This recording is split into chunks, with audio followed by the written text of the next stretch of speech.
What's up, Transformdom? This is Ben here in China, and today we're going to take a look at the X-Transbots Master X Series 86 MX-12 Berserker's Leader Gravestone, and this is the X-Transbots masterpiece interpretation of Motormaster. And here's the packaging from the front, one side, the other side, the bottom. Hey, YouTube and Copper, this is for ages 15 and above. The top and the back. So without further ado, let's crack this guy open.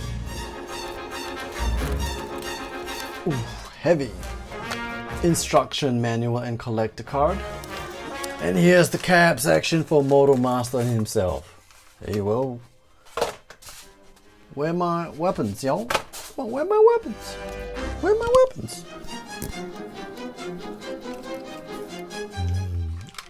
It's got a very nice plastic smell. Paint job is reasonably good. A lot of rivet details on the cab, and I think it kind of scales well with MP10. Kind of funky articulated wheels. Oh, where's my weapon? Ah, very smart, X-Transbots. So let's get down to the review.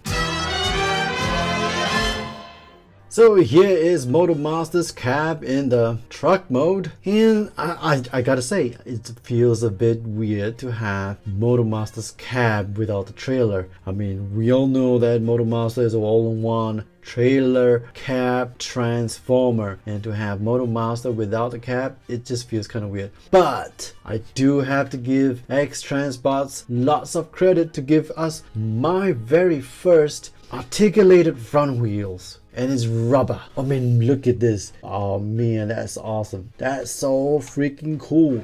I can like, vroom, beep, beep, beep, beep. Vroom. I do like that it can turn, but perhaps they could have clipped it on so that it doesn't wedge in and out. Apart from the front wheel, the windshield can open a little bit, but I'm a bit wary of that because this plastic here feels kind of soft, and when I try to open it up too much, it kind of wedges on this roof section here. So I would think at this moment in time, I would not advise doing that. Furthermore, there ain't a lot of space inside the cab section for you to put a spike figure. Apart from that, I don't think there's a lot of other articulation. So having a closer look at the cab, it is detailed quite wonderfully, and it really does look like a real truck, don't it? Look at the details in the rims there. Look at that. Rivets all over, indicator lights, headlights, reflector lights. You know, wonderful, wonderful, wonderful piece. And look at that. There's even a bit of details to give us that little, you know, big chunky metal piece cast that you see on big old trucks. And here's the rear section with the 4 wheels for the bot mode, and lots of details here on the hitch section. And I think this is a hitch that you can put Motormaster's trailer on it. So there you go. Motormaster in its glory. So here's Motormaster from the front, one side, the other side, the back, the bottom, and the top. Taking a comp between Road King and Gravestone, you can definitely tell the difference. Gravestone's cab section is definitely bigger than Road King, and the trucks are definitely detailed very, very differently indeed. Even from the side, Gravestone's cab section is definitely bigger, and if I measure the length of the cab from the trailer outwards, Gravestone is definitely longer. Let's do some comps. Here's Motormaster with Breakdown, Dead End, Sunstreaker, Ironhide, and Road King. Initiating Viscan technology. Using my Viscan tech, here are the painted app bits, the front gunmetal gray section of the cab up front here, and notably the purple pieces here, and the roof guard, the horns, the gold reflector pieces, the purple grille, the purple bumper, the outline of the headlights, the indicator here, the red reflective piece here, the yellow gold indicator lights, the silver fog lights, the silver rims, the purple fuel tank, the little purple piping details down here, the purple step area here, this little purple pieces, and this little purple thing, the purple exhaust, the purple wheel arc, the red bits here. This is also painted. The rear section here And the red tail lights. Employing cold sense technology. Using my cold sense tech, here are the die cast bits. Something in here is die cast, I think. No. Die cast here. Compiling tune screen technology. Using my tune screen tech, here are the cartoon accurate bits. The roof section here, where the windows are. That's it. And for the non-cartoon accurate bits, the air horns, the windows, the front grille, the headlights, the bumpers, the rims, the fuel tank, side of the cab section over here, the rear wheels, and the Lego trailer. Right, so here we have Motormaster in the bot mode. Let's take a look at his accessories. First, we got this little big ol' assault rifle. Taking a closer look at the details, there is some pretty nice detailing over here. And the barrel just looks like a barrel with a bit of a detail at the end tip. And it's just painted with a nice metallic purple. And Motormaster holds the gun pretty nicely. And does he hold it well? Not so much. We also got this very nice sword. Not much details on the blade itself, but at the base you can see some, whatever this is, N, and then this nice little sculpted detail. Yeah, and there is a little bit of a metallic speck to the finishing. And here's Motormaster with the sword, and he holds it very firmly. And we also have the screaming faceplate. Ah! And to swap out the faceplate, pull the head up, or did what I did, just pull the entire freaking head off. And then with a spudger or anything sharp and soft, go inside this hole here and here alternately and pull the face out. Push in the new face, there you go, and then stick it on. And here's Motormaster with his original face, and here's Motormaster with the new faceplate. So here's Motormaster in his glorious self from the front, and look at those little lack of details and some little added details for that animation accuracy, and he looks marvelous and wonderful. What I like about this figure is that I feel like the finishing is quite nice, smooth and silky, and it feels very nice to touch. This is definitely a very nice bot. What I find very peculiar about this toy is that the whole freaking top section here is a freaking truck. I think that's just kind of weird. Some people complain about the backpack, but I don't really find it that obtrusive. The side panels here does look a little unfinished though. And there goes my face again. What I gotta find very irritating are these little fans toys, like translucent colored pieces with these little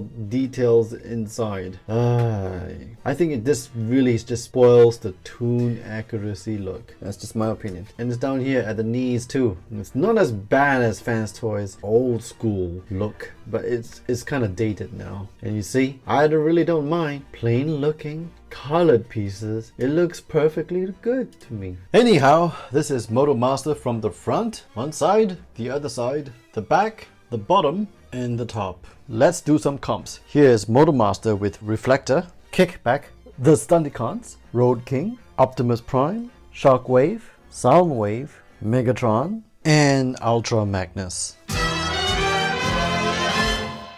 Let's go through the articulation checklist.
This can tech, here are the painted up bits. The box helmet, this head helmet, the face, the eyes, torso, the purple lines here, the thighs, the calves, including the full cab section here, like the windshield, the grills, and the headlights.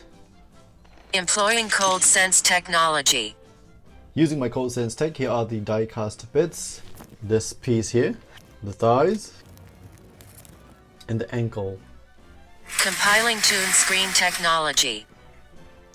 Using my Toon Screen Tech, here are the cartoon accurate bits. The shape of this helmet here, the details on his biceps, details on the forearms, the details on the chest here like the circle rings, the shape of the square purple pieces, the lines here, the diagonal lines across the chest down there, and the vertical lines down at the bottom of the torso. Basically all these little details.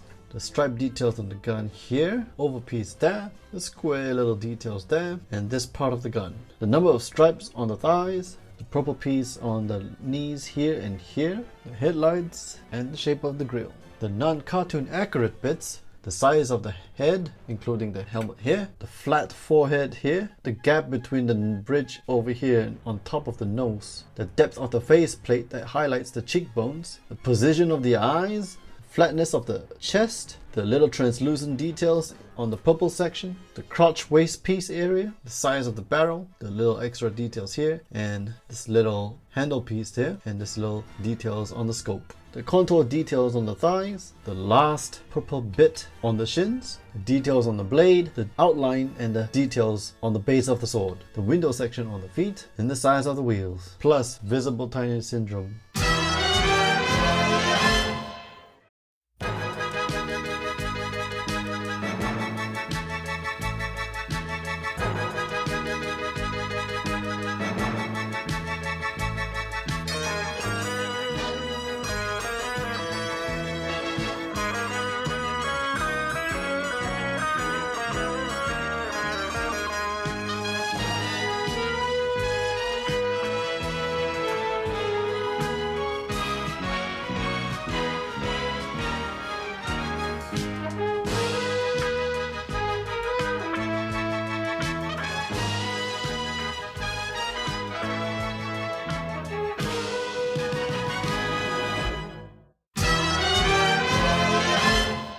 So what do I think about this Motormaster? Let's talk about 3 things that I enjoy about this toy. First, I love the cab. The cab is nice and big and proportionate to all the masterpiece truck cabs that we have. Second thing I like about this toy, I like the X-Transbots incorporated some elements of a butterfly joint. Yes, it's not like a masterpiece engineered style of a butterfly joint. It's a bit of an old school type of a butterfly joint, but it's nice that they have included this in here. And the third thing I like about this toy, I like how when you bend the knees, it doesn't have a big gaping hole. And that's quite pleasing indeed.